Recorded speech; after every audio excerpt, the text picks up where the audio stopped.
everyone. Make sure everyone got it. Beautiful. Well, good afternoon, everyone. Hope everyone's having a wonderful day so far. We'll go ahead and kind of just get started. As you all know, or have probably seen all my emails or talked to me on the phone, I'm Emma.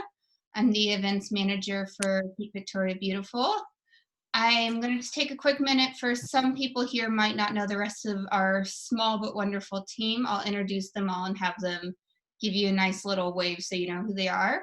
We have Sabina, our CEO. Then we have Gary and Anton, our volunteer managers who run all our volunteer programs. And then we have Sam, our project and data coordinator. We've also been blessed to have some of our board members join in, so I'll have them all give us a nice wave.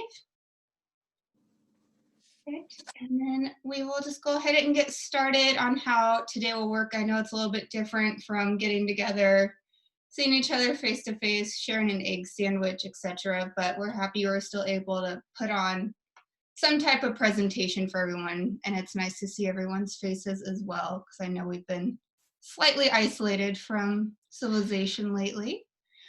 So what I will do and how today will run is I will go through and read each project's name out, and then you will unmute yourself. You'll have 1 to 2 minutes to talk about your project.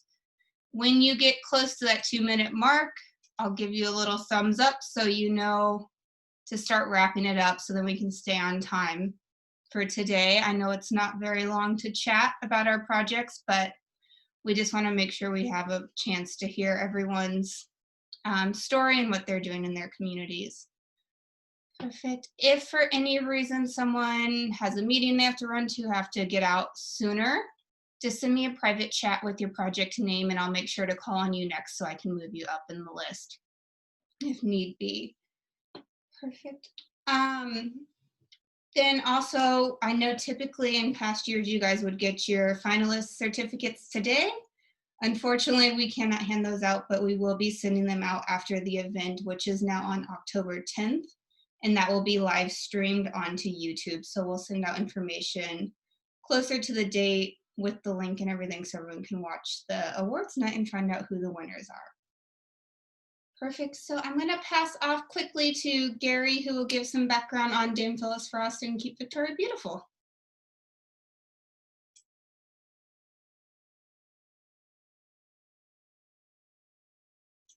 Oh, you're muted, Gary.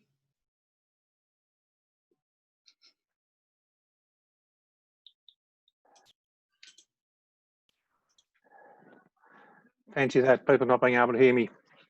Is that better?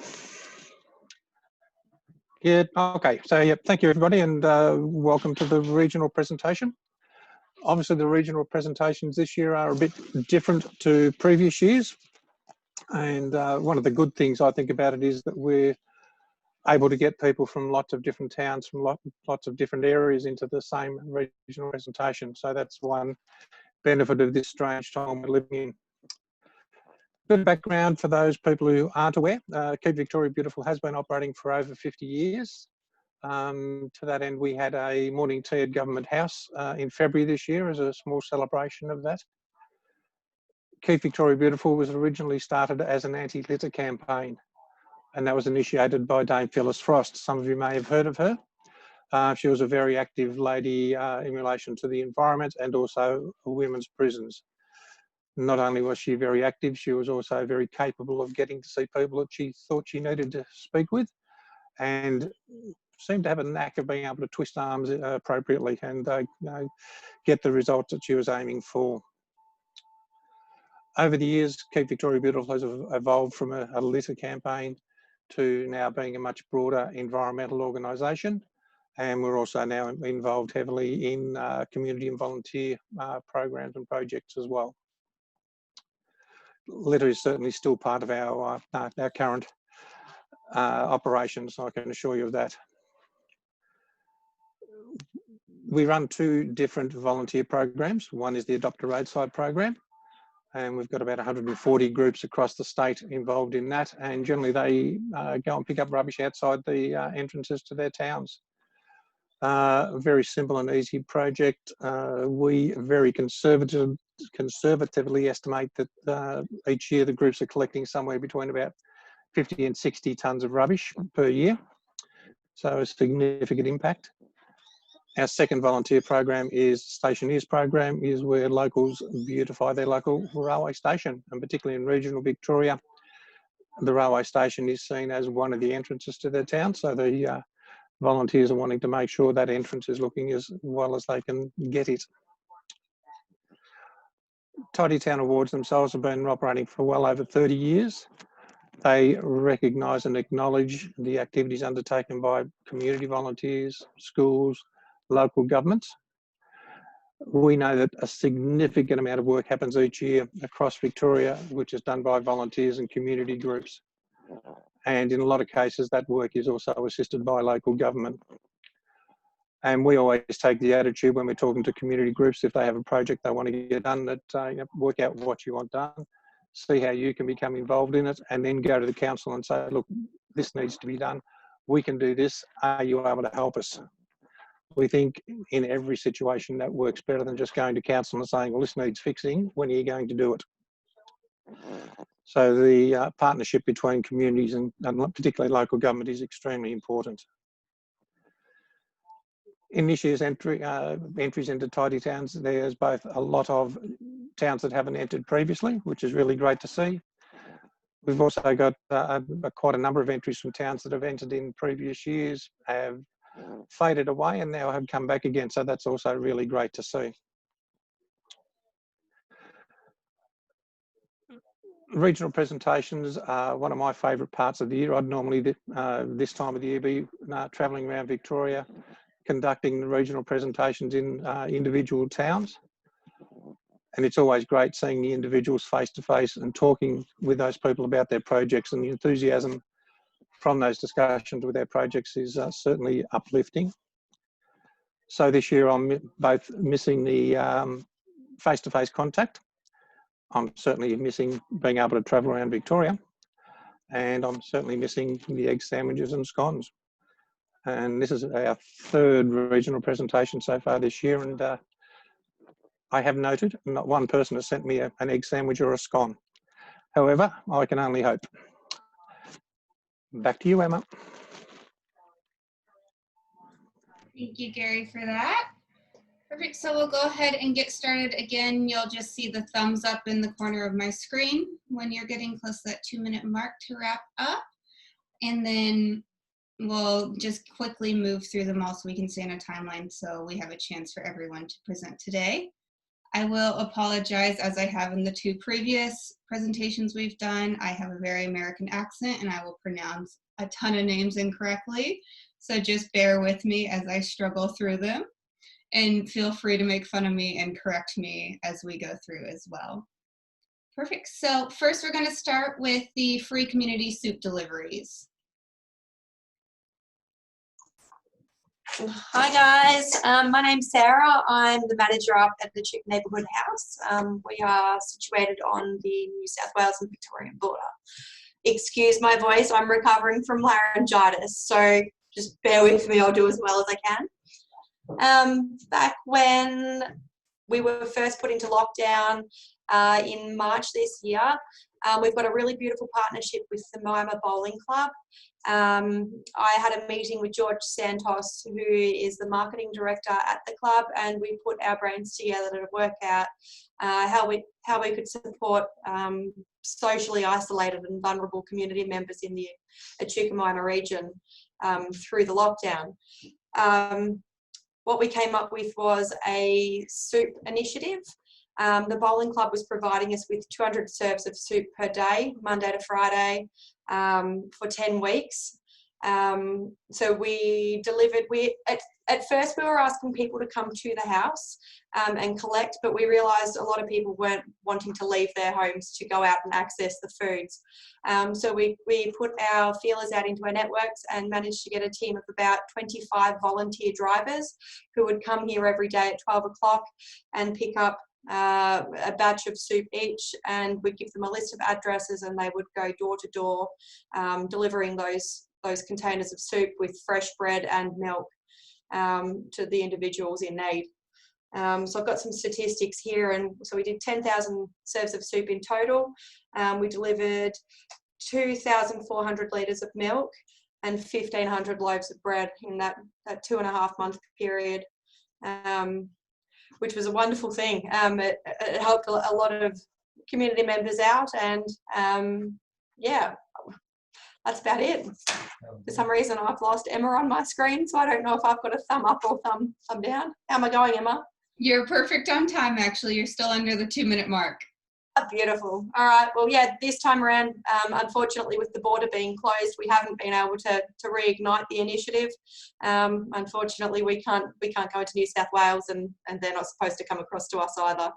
But yeah, that's it. Thank you. Thank you so much, Sarah, for your time. We'll go ahead and go to Clavering Silo Art. I know I pronounced that wrong. That's me, sorry, and for some reason, apologies, my name's coming up as Heath, but I'm Sadie Vale from Colbinabbin. Yeah, I don't know why that is. I'm one of the project submission community members for the Colbinabbin Silo Art Trail. Back in April 2018, I approached the privately owned silo owners how they would feel about getting their silos painted.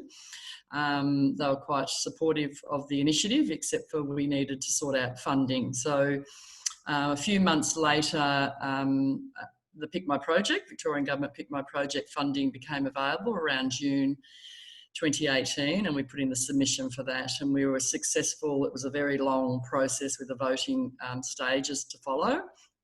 For those who've been following that project will understand. And we received $112,000 in that grant application. So we moved quickly to form a project team, and we had to source an artist, which we were able to find, and we used the same artist as the St James Silo Art Trail, and we did extensive community consultation to the community about art designs and what the community would like painted on the silos. The original scope for the funding was just to do the cement silos. We have 6 silos at Colbinabbin. Given we got the dollars at the time through the Victorian Government, we thought that we'd approach the silo owners to see if we could do all 6. And so, of course, the project grew rapidly. In short, they agreed to do that after some consultation. So the task of getting the design was lengthy.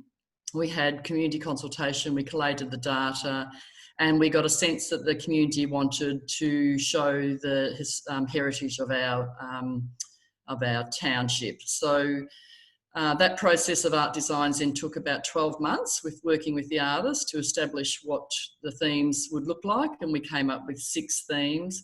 And we had also an extensive preparation process from a company in Bendigo to clean the silos ready for the artist to paint. So that so from October 2018 was our first meeting, and our prep work started in January 2019. Oh no, I beg your pardon, this year, 2020.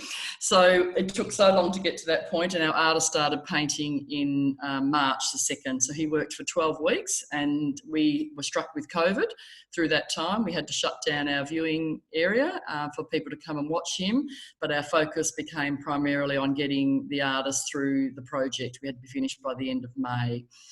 So we have successfully completed the silo art. The themes are beautiful. I don't know if anyone has seen them or visited them or seen them on social media. We've developed a website. The project is continuing to grow.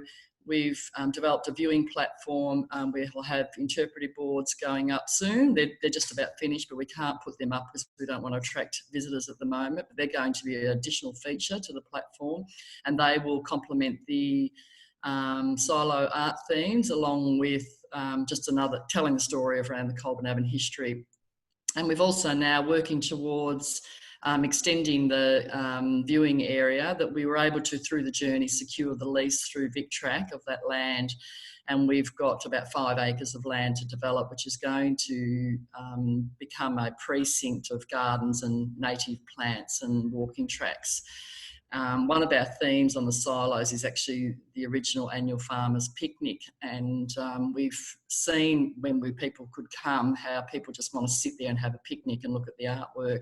So we really looking at the garden area will become a picnic area for people to come and enjoy, and they can come and have a day in Colbinabbin, and the pub has recently been renovated, and so it's the whole area has developed into an unused piece of land that's been sitting there with a big mound on it, which was the original train platform, and it's all been opened up, and it's absolutely beautiful, and it's going to be lovely when it's finished. So it's actually just created a whole new area and space for recreational and visitors and tourism. So yeah, so it's been a big project, a lot of work, and it's now becoming sort of even bigger, and it's the ongoing sustainability of the project. The committee have committed to continue going so we can look over the governance of this project, and yeah, it's well on its way, but there's still lots more to do. So we're very grateful for the funding that we received. We've had fantastic community support and some additional dollars and further grants along the way. So it's been a big piece of work. Yep. Thank you so much, Sadie. Up next, we have Give a Scrap. Hello, I'm Alison. I'm talking about Give a Scrap, which has been Campaspe's organics waste and garden curbside delivery. So normally Sherry, my Canadian friend, would come and talk about it because this is the project she run, but unfortunately she's at home recovering. She's been a bit ill, so I'll do my best to do the program justice. So why did council decide to move our green bin into an organics bin? It's because 55% of the waste bin was food and garden scraps. So that's a huge amount of waste. Instead of going to landfill, it can be recovered and reused through the composting. And it's also so much better for the environment because if we put it to landfill, the greenhouse gases like methane and the like that come from that waste was 25 times more harmful than the carbon dioxide. So we've been able to stop a lot of greenhouse gas emissions, which is great. Why we nominate our project, we've done it a little bit differently.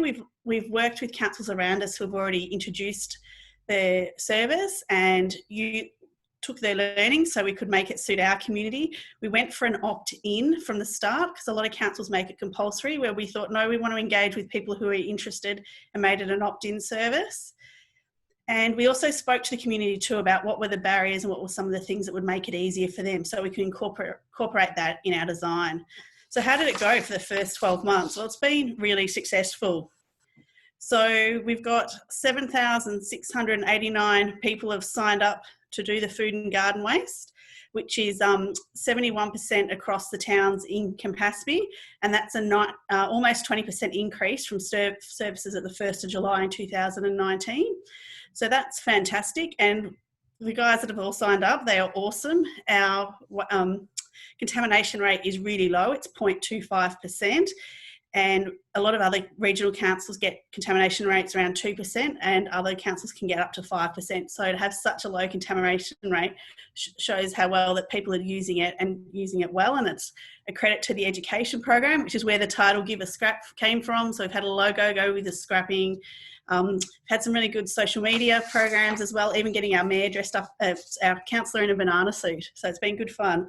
So I'll wind it up there because I've got the thumb. And I'd just like to say to the other groups in Campaspe, it's a shame that we didn't get to do the tour normally like we do with judges, and I get to see your projects, but it's been great hearing about them today. And obviously I've had the privilege of seeing the silo art in person, and it really is worth the view. And the Echuca Neighbourhood House are really active and really supporting our community through tough times.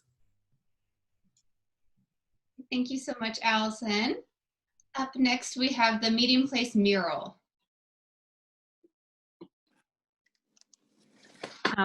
Hello, Emma. Hello, everyone. My name's Jo McQuillan and I'm one of the teachers at Nanilla Estate Primary School. But I'm going to hand over to Charlotte. I hope you'll be patient with us. We've actually got 4 presenters that we're going to flick between screens. So I'm going to hand over to Charlotte, who's one of our grade 6 leaders, and she'll run us through our presentation. Go, Charlotte. Go Bagaka and Ganja, that's welcome friends in our Willuthika language, our local Koori clan. I'd like to introduce Isabella and Shaylee Butler, 2 students at our school, and Mr. Denson, our principal, as well as Auntie Neither, an Indigenous elder from our Koori clan. Auntie Neither, would you like to explain to the judging panel how the mural came about?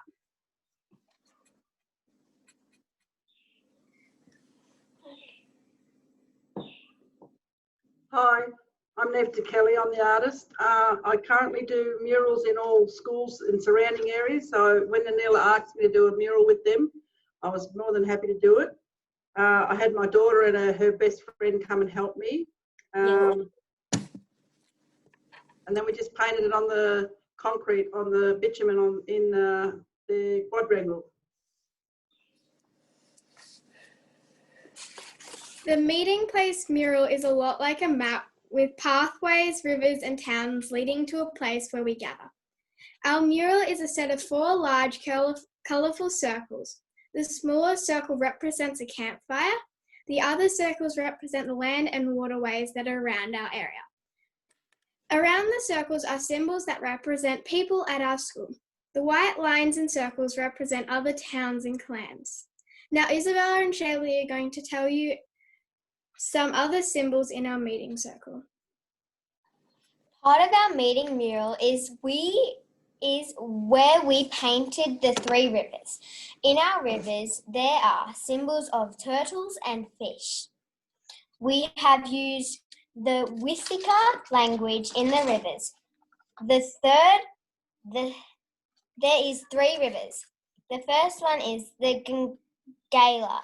That is the Colburn River. The Yakoa is the Campaspe River, and then the Gala is the Murray River. I learned a lot about my Aboriginal heritage, but one of the things I learned is how to draw my family sitting around a campfire. Around the campfire is this funny looking shape. It looks sort of like a jelly bean, but it represents people sitting around a campfire. And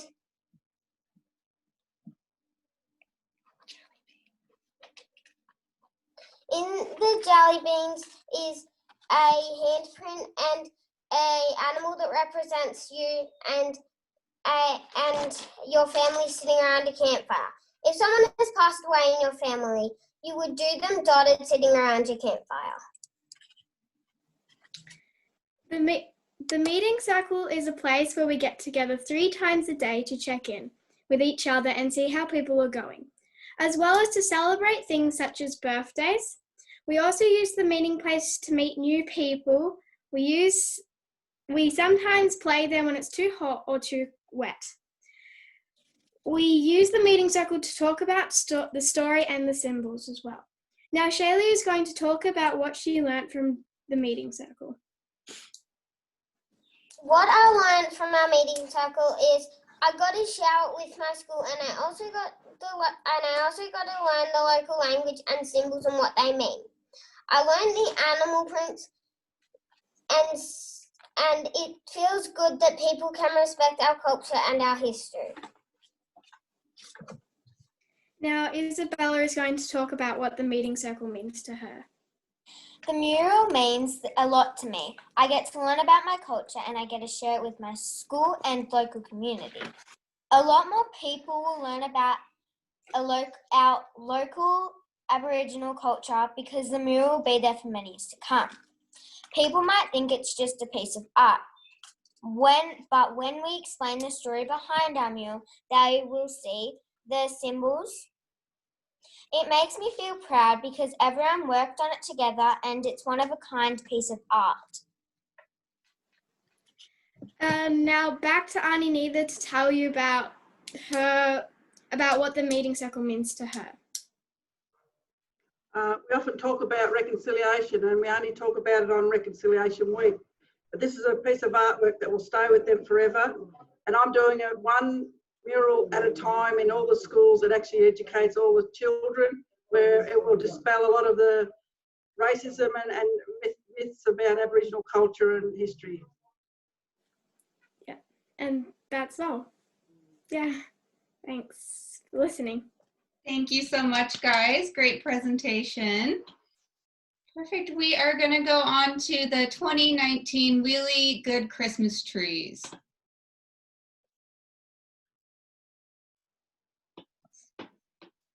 Hello, my name's Heather Derbyshire and I'm representing the Rochester Business Network, and our project was the Christmas wheels.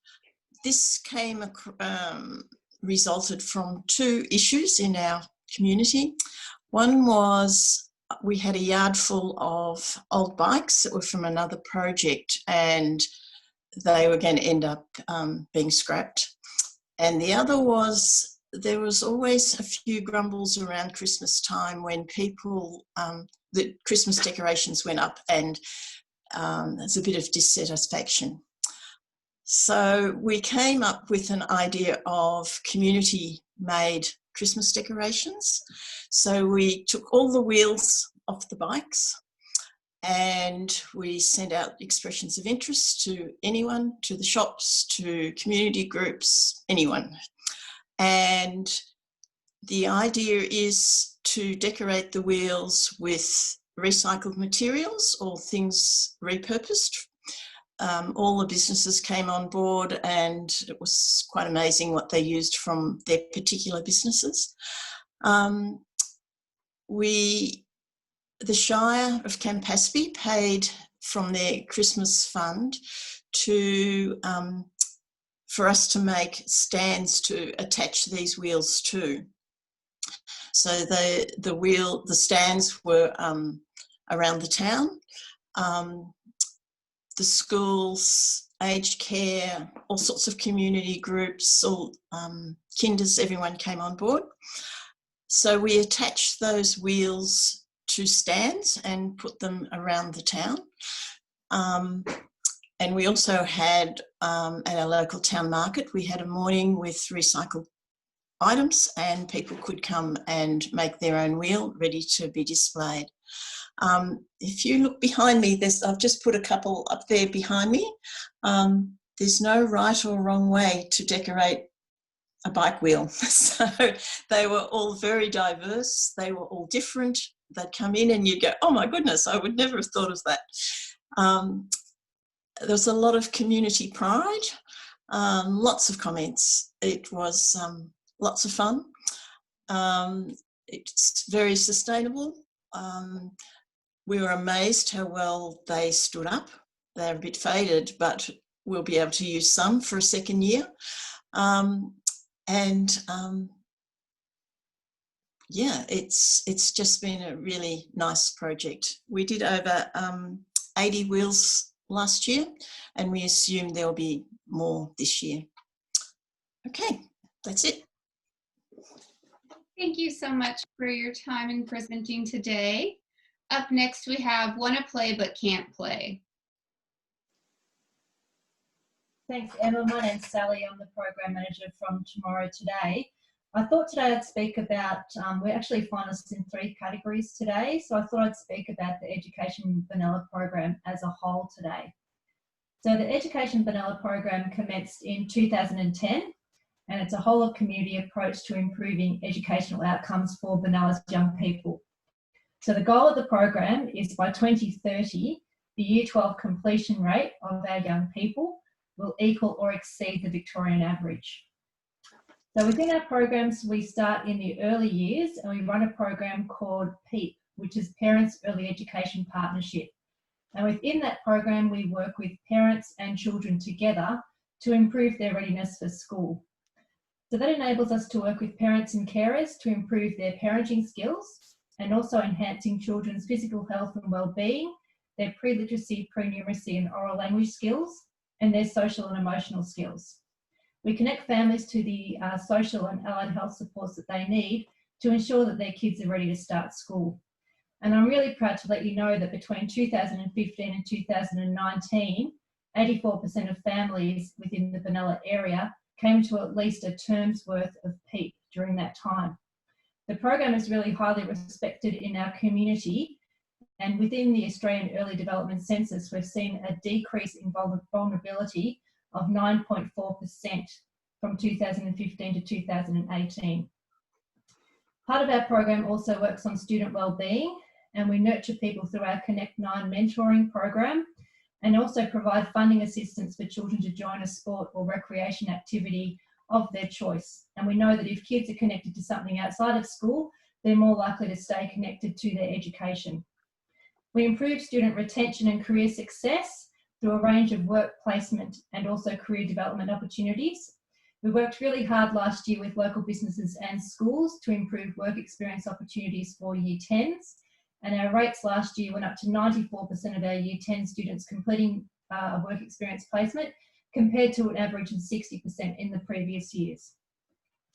So lots of local agencies, businesses, support groups and community organisations that relate to children and families are working together across Benalla to collaborate to improve outcomes for our young people.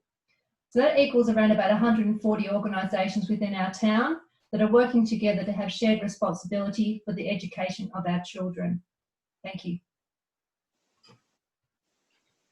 Thank you so much, Sally. And next we have Parents Early Education Partnership. So that's me again. So yeah, I covered that already. Emma, thanks. Oh, sorry. And then we have the Wamanda Wall Project as well. And it would be Janet. I think I see her anywhere. Perfect. And sorry, Sally, did you cover the Connect 9 mentoring program as well? Perfect. Next, we have the Fair Feed.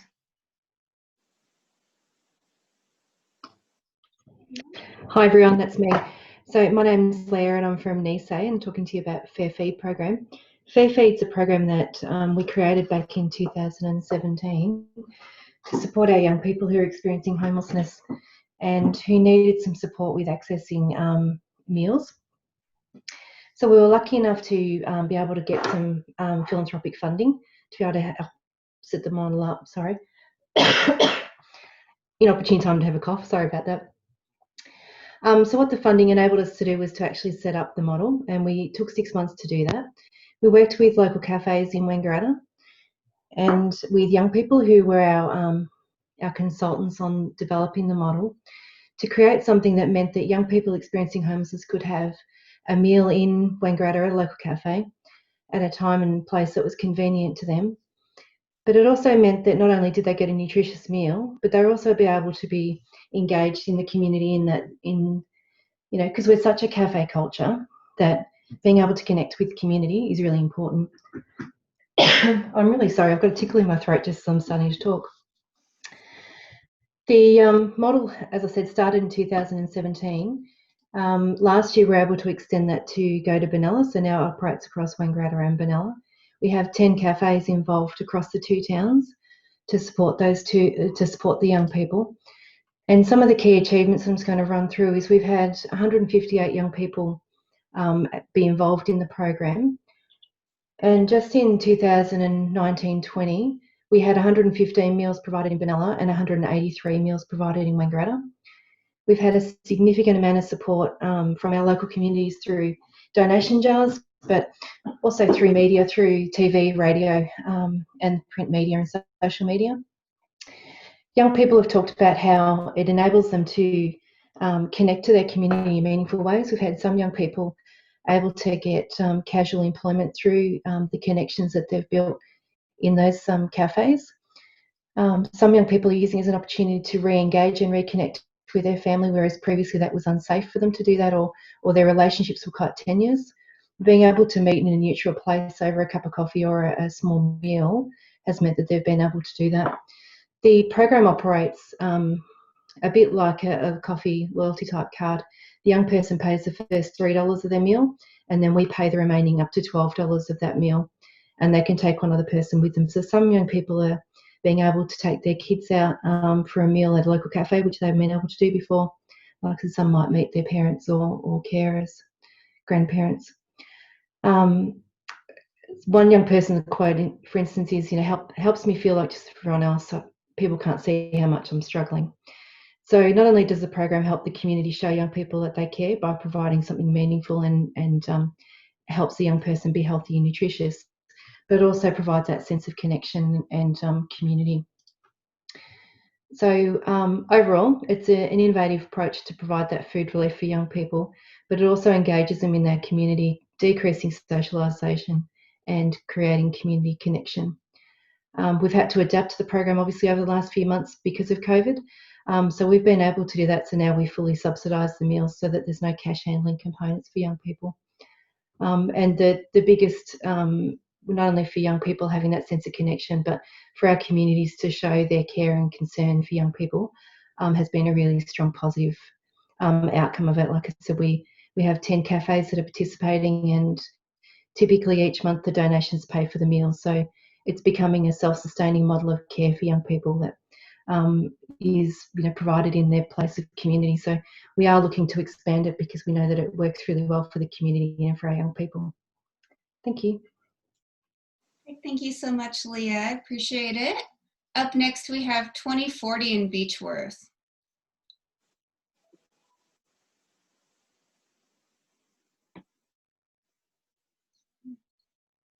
She might not be here. Oh, Iris, do you know if she's attending? Let's see Helen anywhere. All right, we'll just go ahead and go on to Connecting Beechworth.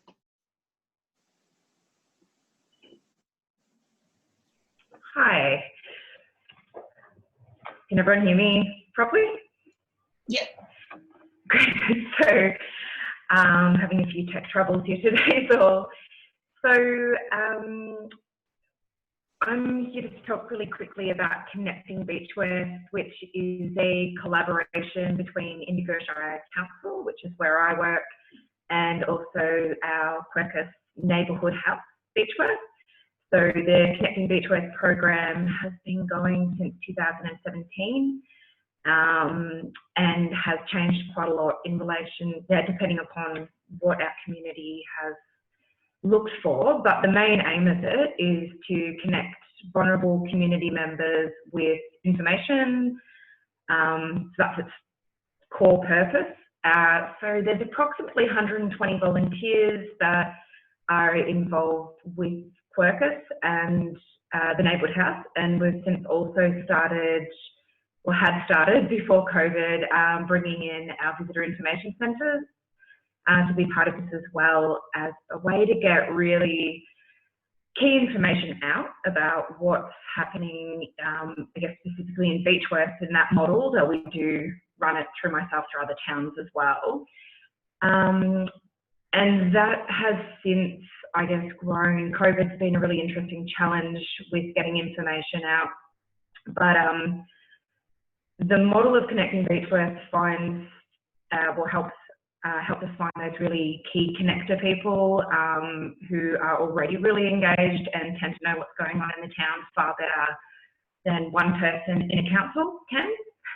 So through working together, they're able to get the correct information out and know who to send people back to. So we've found with COVID-19, you have already had a group of people who are mobilised, who know who's struggling, who know needs to be connected with the food support program at Quercus, or needs to have accurate information about, where to go for testing, or what support you can get through home help, what transport is still available and useful. So it's been a really successful transition, especially in a crisis. So that was our program. Thank you. Great, thank you so much, Kate. Up next, we have No Files on Us Expo and Workshop.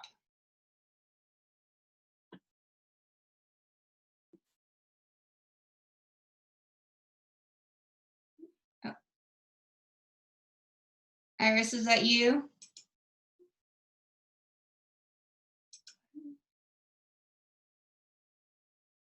Oh, Iris, you're muted.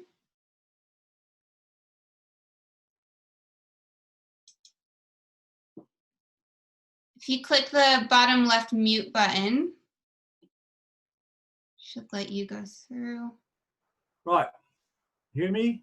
Yep, I can hear you. Okay. There's Iris. The project is No Flies on Us. No Flies on Us came about as a Lions Club project. It was about the eradication of the control and spread of the Queensland fruit fly. You may or may not know the Queensland fruit fly presents a very large problem to commercial growers and to home gardeners alike. It's not just in Queensland, it is spreading just like the cane toad. The Queensland fruit fly is spreading, and it is doing an enormous amount of trouble and damage in the orchard and the home growing of vegetables and fruit. In our program, we conducted an expo and workshop. The expo and workshop was to educate the people of Beechworth who wanted to come along and find out all about how they control the fruit fly. In the expo, we had at the Beechworth Memorial Hall, we had an information session. We talked about the life cycle of the Queensland fruit fly, how it develops. We also talked about how to identify the fruit and the vegetables that it can attack, its breeding cycle. And then in part of that workshop, we had some breakout sessions where people got to learn how to make traps which they can put into their fruit trees, and to control the fruit fly within their home environment. You know, the fruit fly is not only just affects the commercial growers, it affects everybody. If you have vegetables or you have fruit trees, you have a responsibility to control the fruit fly. You know, you can't just leave fruit laying on the ground. You need to get rid of it. You need to stop the control of the spread of the fruit fly. It's adapting, it's acclimatizing, and also we are creating through climate warming an ideal environment for its spread. In the workshop, we taught people how to make traps. It was a hands-on experience, how to make traps very inexpensively using plastic bottles, which you can hang in a tree, how to make the bait, which attracts the male fly, the protein in it. From that information session, we then went to one of the Lions members' place who had recently bought a house in Beechworth, who had lots of fruit trees, and she needed to know how to prune them and how to put in the traps and where to put in the traps. And we had a local orchardist that came along and did an information session on how to prune trees, how to graft, and how to manage the trees in relation to the fruit fly. It was a great project, and the project and the eradication of the control of the fruit fly needs to go on. And we are hopeful that this will continue to grow and people become more interested in it. There's nothing worse than going out to pick up nice fruit, you know, fresh fruit off your fruit tree and find that it's infested with fruit fly and full of maggots. So it's everybody's responsibility. It's not just one sector. All home growers of fruits and vegetables have a responsibility to look after their gardens, make sure they get rid of the fruit that is infected or the vegetables that is infected, and not just leave it laying on the ground, because if you leave it on the ground, it's going to continue to spread. The No Flies on Us project came from the Lions District V6, and it's right across Victoria, especially in the fruit growing regions, and it really is about targeting the home grower and how to control the spread of fruit fly. It was a great project. We had quite a large attendance, and people were very interested to learn about how to control it. Thank you. I think that's about it. Thank you so much, John. Up next, we have Powering Northeast Victoria.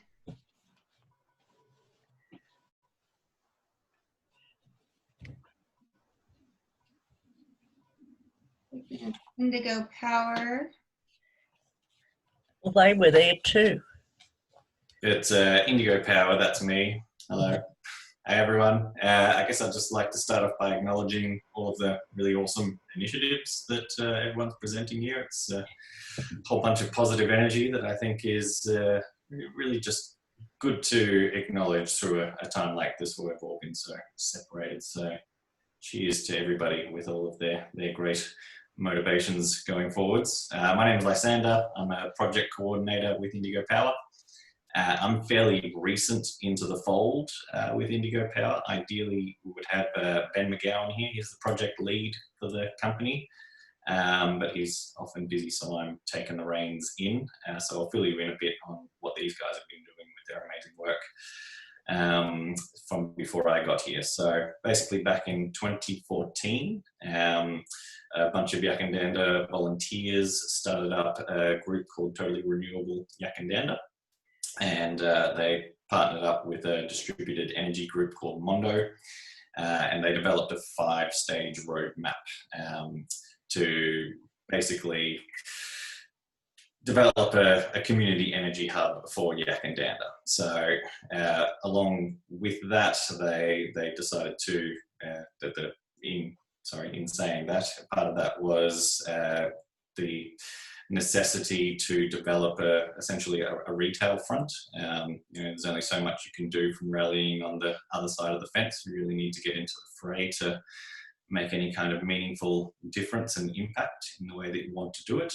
So that's where the business came in, which has been really, really nice. The whole idea was to help transition the town to 100% renewable energy. And they figured that that could also be rolled out to other regions as well. So we are based out of Beechworth traditionally from when they first were conceived. We work out of the old Beechworth jail there. Obviously, like many of you, as the world's falling apart like a soggy biscuit, we've all been working from home. Yeah, it's been okay. We were set up for that beforehand.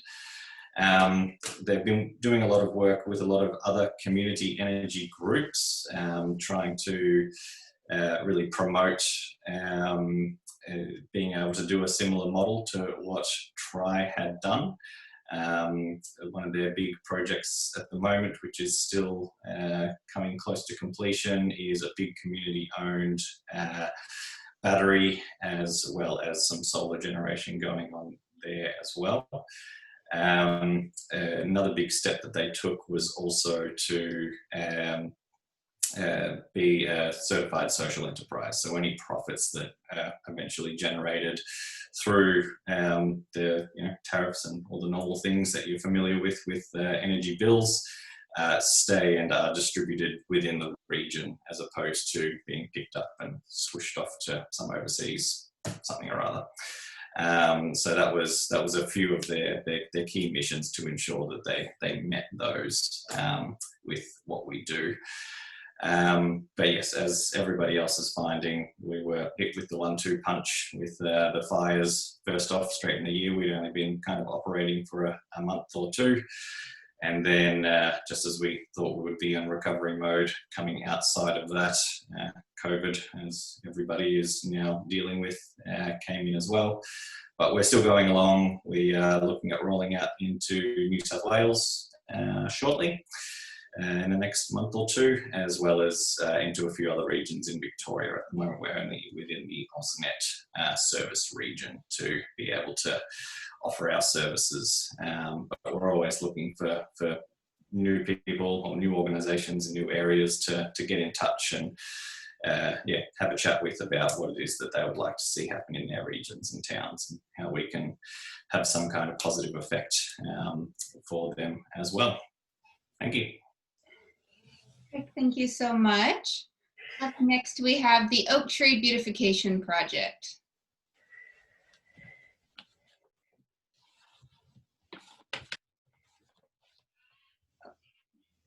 Harvey, I'll just unmute you. There you go.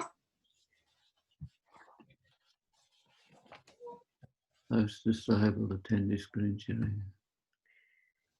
I'll just try to share the screen. We're unfortunately not doing any screen share today just to keep us on a timeline, so we're not here for too long. Okay. Well, had some lovely pictures of some trees in the Beechworth golf course that runs along the side of the Yakandanda to Beechworth rail trail, which is being assembled at the moment.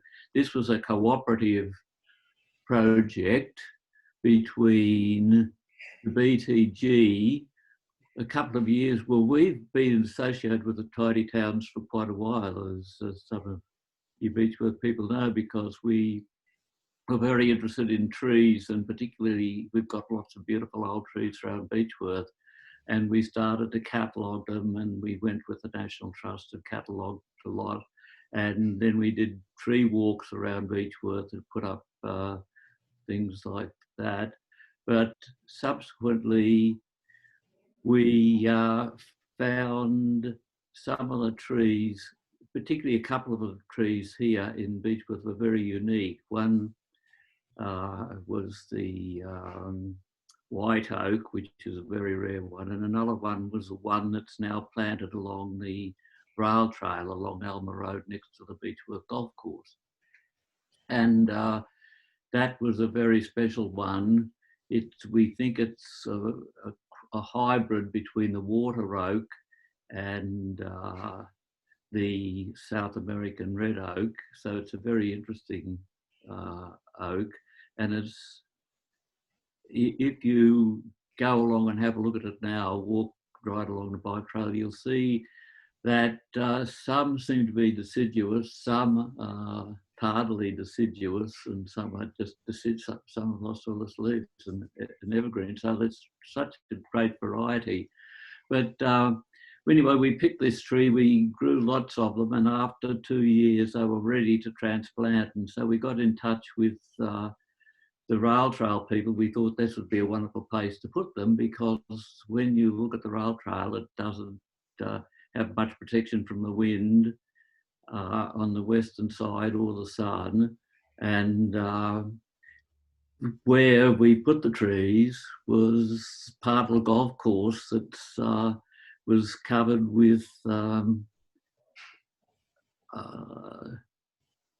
old elm trees which were diseased, and broom and blackberries. So we thought it would be a wonderful thing for the environment, for bike riders, for the golf club, and if we could get together and do this joint project. And of course we needed the council, because the council not only were responsible for the bike club, but they were also responsible for being able to look after the trees in Beechworth generally. So it was this cooperative effort between the council, thank you very much to Colin Gladstone and Brett Doreen, and to the golf club, Andy Kroom and others. And so it was just a wonderful joint project. I'm just disappointed I can't show you any pictures, but so the trees are now about 3 years old. Some are over 6 foot high, so they should provide lots of amenity to bike riders when we finish the bike trail, and hopefully if golfers, when they hit their balls into the rough past this little creek that runs there, they'll be able to find their balls much more easily, and we'll get rid of all these blackberries that aren't terribly desirable there. So yes, so we're very pleased to have the project in Tidy Towns, and we'll look forward to a few years' time when the trees are bigger and they're still quite small. I think that's all I need to say. Perfect. Thank you so much, Harvey. Up next, we have Bilson's Brewery in Beechworth to present. That's me. Hello, everyone. Congratulations on your brilliant projects, really inspiring to hear about. My name is Nathan. I'm from Bilson's Brewery in Beechworth. About 3 years ago, my wife Felicity and I were actually living in St Kilda and decided that we would love to raise a family in the country. And so out of all the places in Australia, we definitely chose beautiful Beechworth, fell in love with the town, and also this incredible historic building.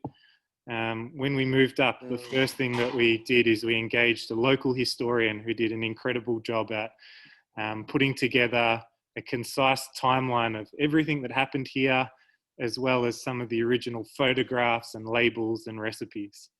And so what we discovered is that Bilson's is actually Australia's oldest, what they call a tower brewery. It was a very special type of brewery that worked on gravity by getting all the grain and water right to the top of the tower so they could gravity feed the entire process to make beer. We discovered that everything for the last 140 years has been handmade on site with beautiful spring water from an original red brick well that some of the gold miners have dug. So we continue to draw from that red brick well and use the spring water in all of our products to this day. It's been a really big and exciting and enjoyable and challenging project trying to restore the building. When we moved, there was roughly 300 pigeons living inside and everything that goes along with 300 pigeons over a very long time. So the first 6 months was spent cleaning. We engaged the town's heritage advisor as well as some conservationists that helped us recreate some of the original building techniques. So whenever we've repointed any of the brickwork on site, we've used traditional lime mortar. We've replaced some of the original shingles. Everything has been used from local materials with as many repurposed as possible. We found this beautiful label behind me, which was the original cordial label from 140 years ago. They actually won first prize at the International Trades Fair in England in the late 1800s.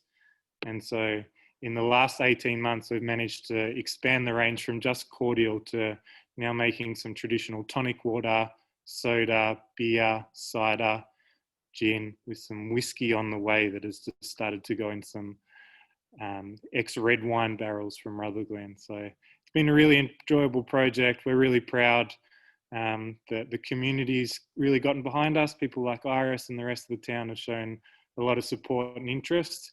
Our ambition is to really make this a place that not only highlights the history, but something that everyone in the town can be really proud of, and it becomes the central point for the community for everyone to enjoy for the next 150 years.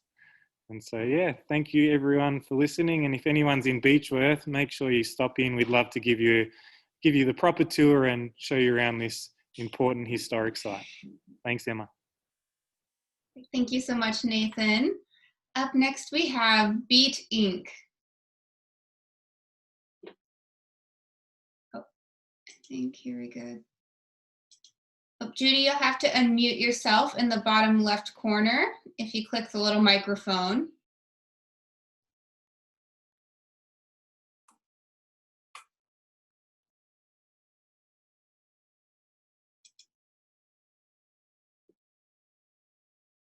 Because it won't let me unmute you, unfortunately.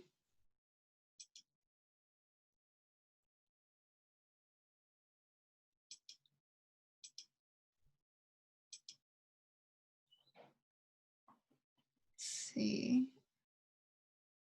I'm gonna try. If anyone has suggestions on, it won't let me unmute her. I've never had this happen. I'm gonna unmute everyone and see. Right now, I think. There we go. Yeah, I think we're right. Yes. Okay. Beating is the meaning is Beechworth Exercise Activities and Training, and we're a group of like-minded people over 55. We're an exercise group primarily. It's been running for over 20 years. So we haven't got a specific program here, but it's we've got 80 members, 5 trainers, all volunteers. Currently, we are training another 3 trainers because prior to the COVID, we were having 35 to 40 people twice a week. So our room was at capacity. So a very popular exercise program for seniors that runs for an hour. It only costs $3, so it's very affordable, and $5 membership a year. It's a great way for new people in particular when they come into town to meet people. So we are really connecting people throughout the community.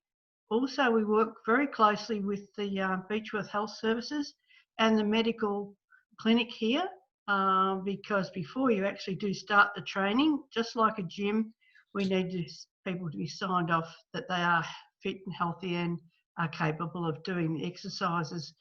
So we've got a great relationship with both the doctors and the health services. I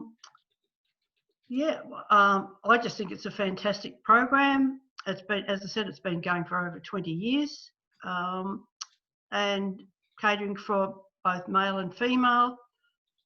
We have a 5-minute warm-up program, then weights and a cool-down stretch period. We also offer Tai Chi, and on another day there's table tennis. So we're trying to keep the older people in our community, we're over 55s, fit and healthy. So that's where we're at. Just a great program. So anyone wants to come and join us, we'd love to see you when all this COVID is over. Thank you. Perfect. Thank you so much, Judy, and sorry for the confusion with the audio in the beginning. No, that's right. Emma, Ian's also here with me too, so Perfect. sharing one screen. I think he's next with wood recycling projects. Yes. Yep. Go ahead and pop him on. Righto. Thank you, Emma. Thank you, everybody else. We're Beechworth Men's Shed. Have been in operation since, surprisingly, about 2011. We have over 50 odd members, and the whole idea for the Men's Shed is men's health and well-being. We have some recycling programs, and one of them is kindling, which is wood kindling, which we sell through Ritchie's in 6-kilogram bags.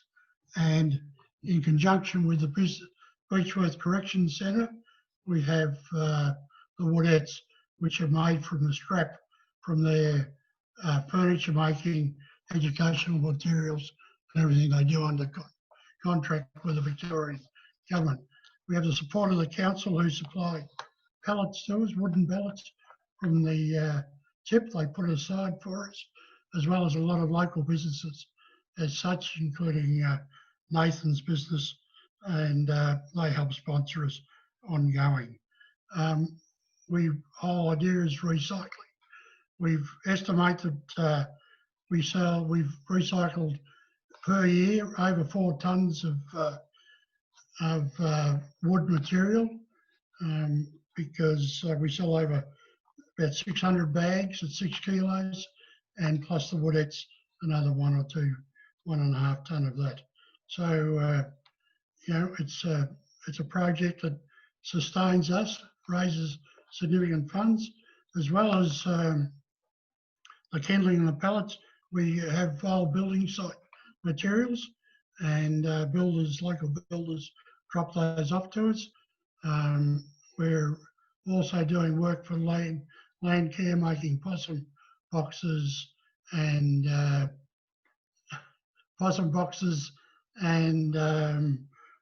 parrot nesting boxes, and a few other bits and pieces. We make bee hotels, and it's all made from scrap timber, and it's a very successful organisation. We've unfortunately have to shut business down because of COVID, but fortunately we have the supply of the woodettes available from the prisoners, and we'll continue to sell those through Ritchie's stores. I think it's a pretty, like I said, a significant fundraiser, and we're pretty proud of the whole setup. And that's good. Well done to all the other participants too. Okay, thank you so much, Ian and Judy. Up next, we have the Small But Mighty team.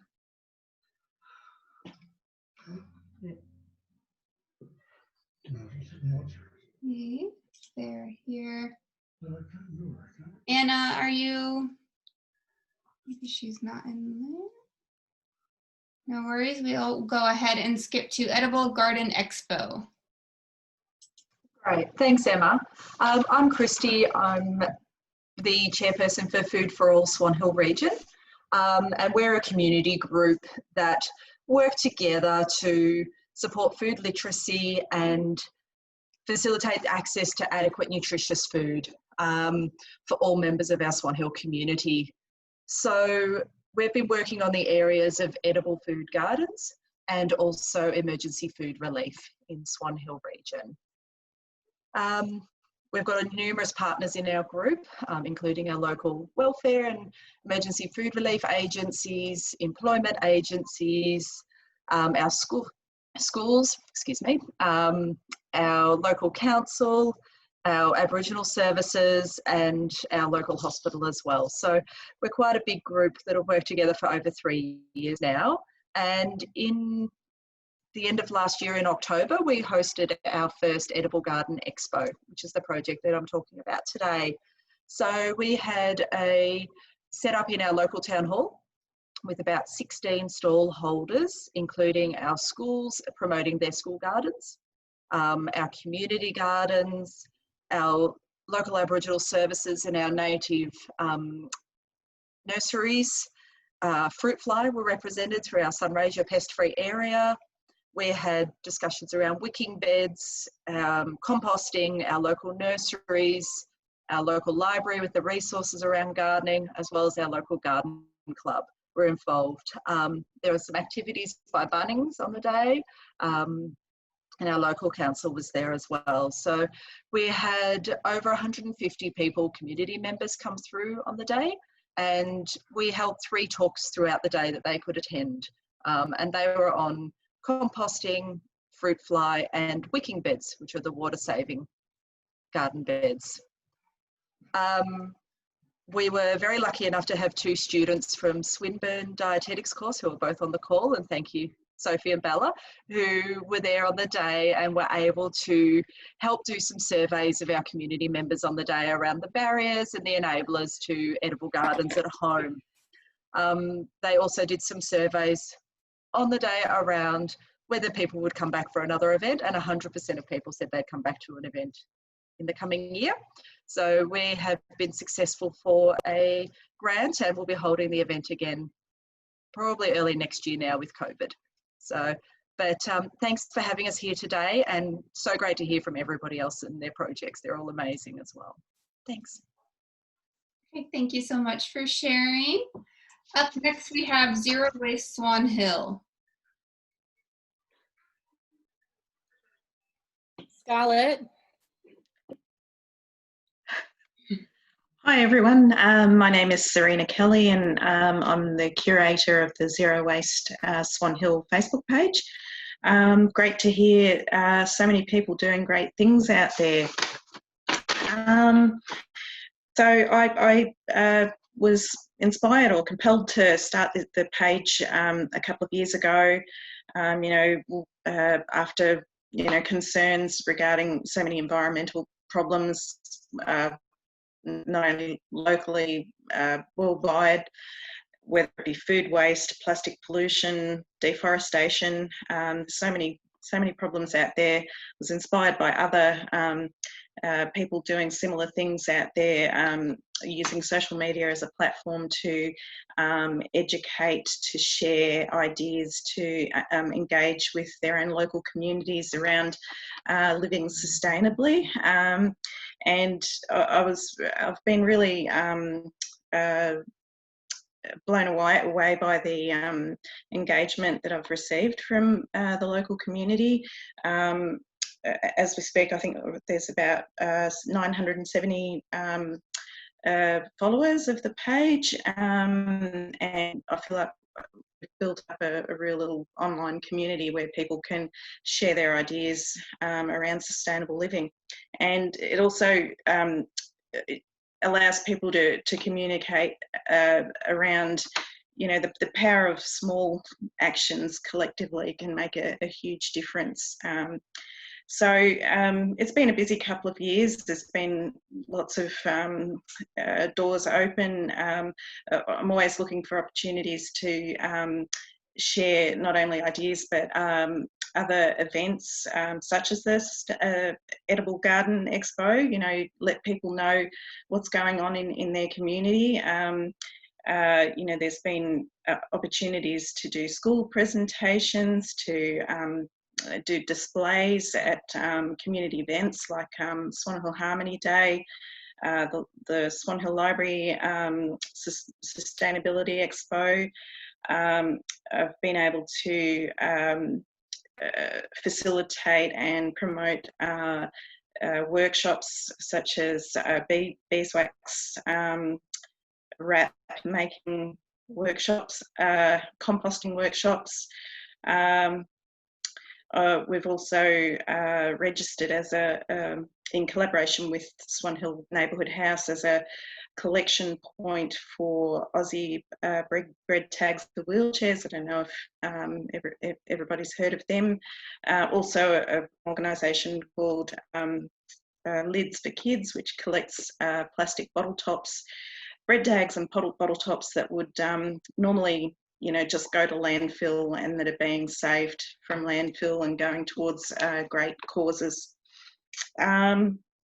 Another notable achievement, I guess, is that through the support of my followers on the Facebook page, I was able to successfully lobby our local council to develop a policy around the around banning the release of helium balloons in at their local events. And whilst I was hoping to have them agree to a municipal-wide ban, it was a compromise, and hopefully other organisations will follow their lead.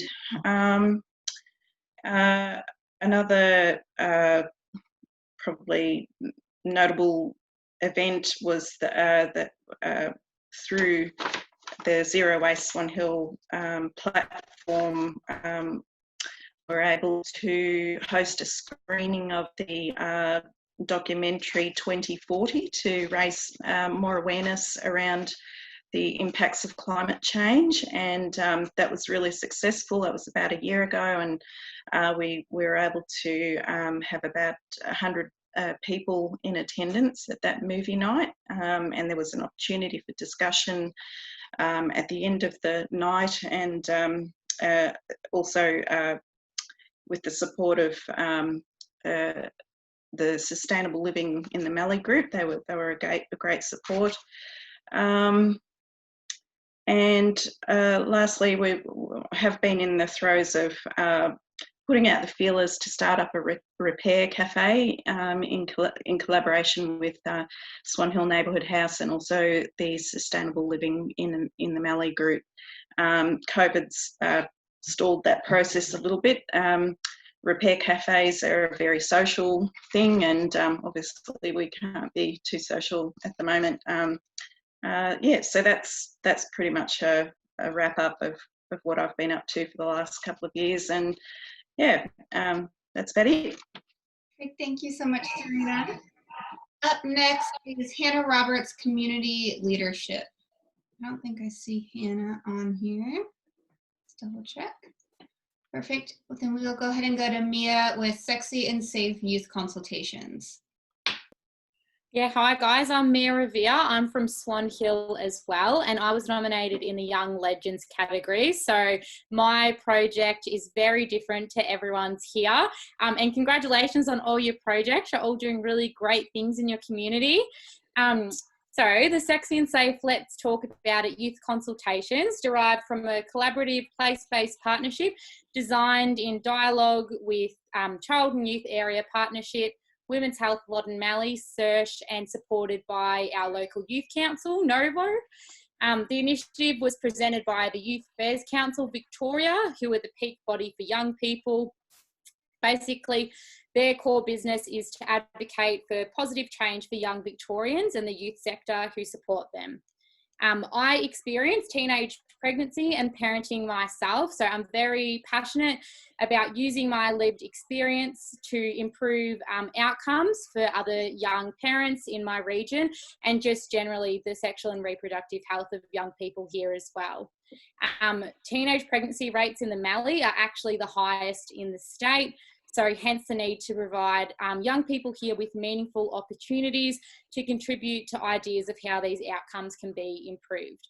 Backing off the teenage pregnancy strategy from 2018, it was clear that there was still lots of work to be done. So Yak Vic, with the help of myself, kind of picked up where this left off. Essentially, we developed consultations and information workshops, which we delivered across 4 LGAs, mostly in school settings. We spoke to about 174 young people directly in these workshops and consultations from Mildura to Charlton. And yeah, so there was about 8 that we had. So they were very, very busy. And then we also had a survey where we were able to get an additional 55 responses with lots of valuable information that we wouldn't have otherwise been able to get. So as a young person myself who has 2 young kids studying and worked as well, I was, this was like a bit of work on the side for myself. And I was involved at every level of like program design and creating the consultations too. So it was definitely a great experience for me personally. And yeah, I continue to work with Yak Vic and collaborate with a variety of organisations to help address some of the barriers that exist in our rural areas for young people. Thank you so much, Mia.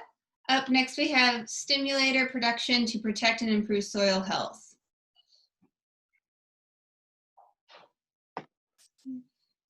They're here. Russell. Nope, perfect. We'll go ahead and skip to Skate Park Nia West.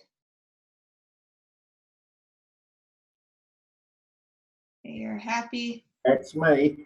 I'm Harry Schlegel.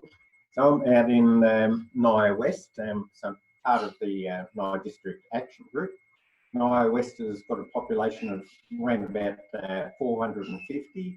Nearby, about 3 kilometres away is Nia. It's down on the Murray River, population of about 250.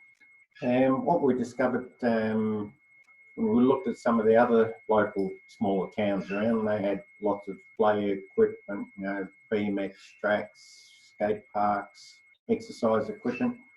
And basically here between Nia and Nia West, we got a little bit of play equipment and that's sort of it. So we sort of put the feelers out there to see what the kids wanted. And they came up with the idea of a pump track. So we through the Pick My project, we went through that process. Unfortunately, didn't get enough votes to be successful in that, and sort of left it at the back burner then.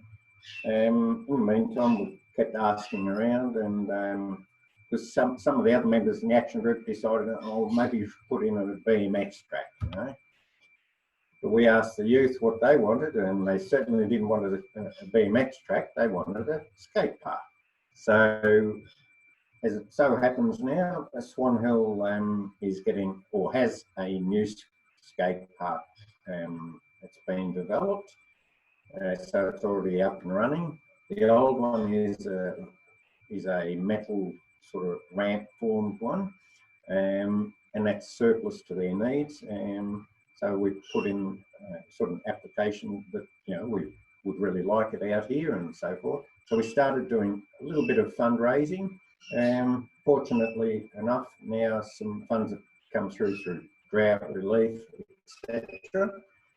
So we are successful in having the skate park put out here in Nye West, and right near where the skate park will be going is a toilet block and also a barbecue area, so it'll be a nice little family place for people. And we're getting the students involved in help design the garden area, and we'll also have a little bit of seating and so forth. So I'll leave it at there, and I'm wrapped that we're actually going to get something out here in Nye West. I don't know if I said we're about 30 k's out of Swan Hill. So hi to those others that were in Swan Hill there before. Thank you. Perfect. Thank you so much, Harry. And then last but not least, we have Live for Life. Thank you, Emma, and thank you to all the KV, the Keep Victoria Beautiful team. Well done on keeping the initiative going throughout COVID-19, and wonderful to hear everybody's presentations. And happy, I just want to say, great to hear that you involved young people. You asked them what they want.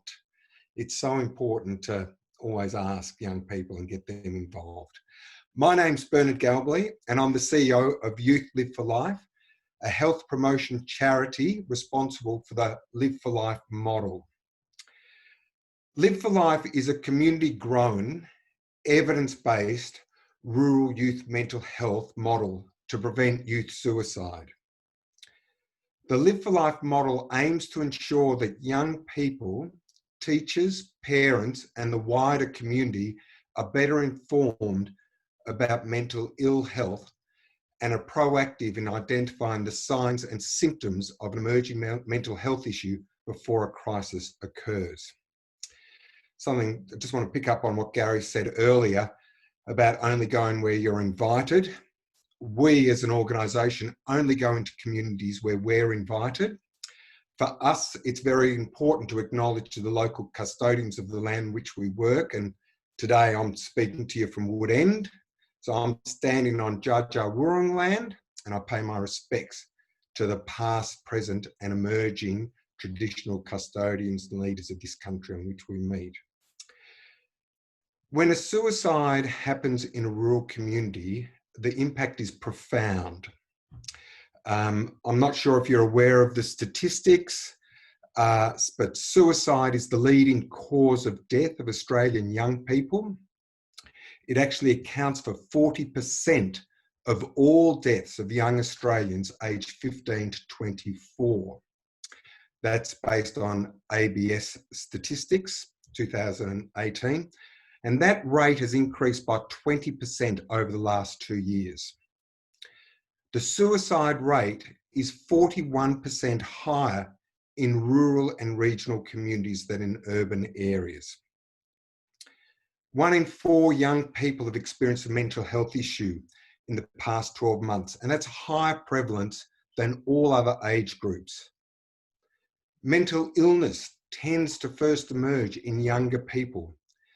This means, and global evidence demonstrates it, that it's important to identify risk factors early, encourage positive help-seeking behaviours, and to treat mental illness proactively where possible.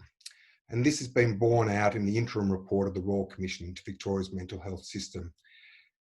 You all live in rural communities, as I do, and you know about the lack of services around mental health. So I feel like I'm preaching to the converted. Live for Life began in Macedon Ranges in 2019 in response to an increase in anxiety, self-harm, and there's one particular weekend, grand final weekend 2008, where we lost 2 young men to suicide, unrelated cases, and a third, a 15-year-old, who tried killing himself, but thankfully wasn't successful. Due to its success in the Macedon Ranges, other rural communities were keen to implement the model. And in 2016, we received a grant from Myer Foundation to trial the model in 2 other rural communities. We ran an EOI through the Municipal Association of Victoria, and Benalla and Glenelg Shires were chosen. In 2017, we were evaluated by Origin, the Centre of Excellence for Youth Mental Health, Pat McGorry's organisation. And in 2018 and 19, DHHS invested in a 2-year deep evaluation of the model in Benalla and Glenelg. Both of these evaluations showed clear proof of concept, the impact and effectiveness of the model, and the return on investment and the transferability of the model. Up until Christmas last year, Youth Live for Life was just myself and Rebecca Moorcroft, our project manager. We're now in our 10th year of Live for Life in Macedon Ranges, our 4th in Benalla and Glenelg, and this year we began implementing the model in Southern Grampians, Moira and Baw Baw Shires, with a further 20 rural and regional communities keen to implement the model. As I said earlier, we only go where we're invited. Communities need to identify they have a need. We then work with them. We map what's currently being delivered around mental health initiatives and education, and see if they have the capacity and resources to implement the model. Local communities need to invest in the local cost of the model. And currently, us as an organisation, we're supported by philanthropy and our own fundraising. The model itself has 4 key components. There's coordination, support and mentoring by Youth Live for Life staff. The second component is the school and community partnership group. So this includes representatives from local government, all the high schools, health services and other community organisations. And this is often in first time ever collaboration. So we're working with Catholic Ed, Independent Ed, State Ed, as well as local government and health services. The third component is mental health training. And that's delivered, it's evidence-based mental health training delivered to students, and we target year 8 and then again in year 11 using Mental Health First Aid Australia's courses, which have been independently evaluated globally. They're in about 32 different countries across the globe. And then we deliver youth mental health training to adults, so parents, teachers, sporting coaches, first responders, VicPol, AMBO, CFA people, etc. In the community. Macedon Ranges, we're now delivering youth mental health first aid courses into men's sheds, into the football and netball clubs, and they're even pre-COVID-19, we're delivering one at Holgate's pub for those people that were commuting in and out of Melbourne for work. You'd be held 4 hours, 4 times a week. There are 4 sessions of 4 hourlies across 4 weeks, held from 6 o'clock till 10 o'clock at night on a Wednesday night. And then the fourth component of the model, and this is the cherry on the top, is a youth leadership and participation program. And we call that the CREW. And this is local student representatives from year 9 and 10 who volunteer to be part of the CREW. And they're trained and mentored throughout the program, becoming mental health ambassadors and delivering key events throughout the year. We also build the capacity of local communities by investing in locals becoming accredited youth and teen mental health first aid instructors. Research has told us that if we can get into young people early and equip them with the appropriate knowledge on mental health, it has a lasting impact. Young people want to learn about mental health and they want to learn about it from other young people. You can go to our website and all the evaluations are on our website, so just www.liveforlife.org.au. But some of the findings from the 2-year evaluation was that communities are more networked and resilient as a consequence of Live for Life. More than 9 in 10 young people are having conversations about mental health with someone else. 65% of young people found Live for Life useful for that year. 75 expected to be useful in future. 1 in 4 senior students have sought sought support for their mental health. People are kinder to one another. 3 in 10 senior students have sought support on behalf of a friend. And importantly, adults are far more confident to support a young person with a mental health need. 82% feel confident after the training, and that was up from 32%. The success of Live for Life is that it is designed in a manner which requires local communities to co-invest in the model. Many stakeholders in the community need to join the partnership and co-invest, and this was identified as one of the key strengths of the model. Live for Life produces more highly networked communities, which is likely to enhance community resilience during adverse times. And we've been seeing that right now during COVID-19. Live for Life is not a I don't know how many's in the buyout. I know how many. It's a whole of community approach with a long-term change agenda. It requires work and commitment by each local community, and we, Youth Live for Life, walk side by side with each community, helping them implement the Live for Life model. And we see our journey being up to 4 or 5 years before the model becomes completely self-sustainable within that community, and then our touch becomes lighter.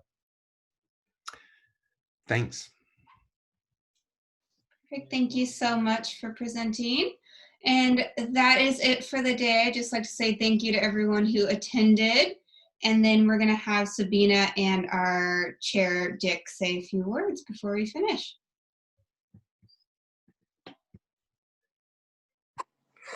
Hi, everyone. Look, it was an uplifting afternoon of extraordinary achievement. There was such an array of presenters, such diversity in projects. The only thing that really united them all was just how important they all are.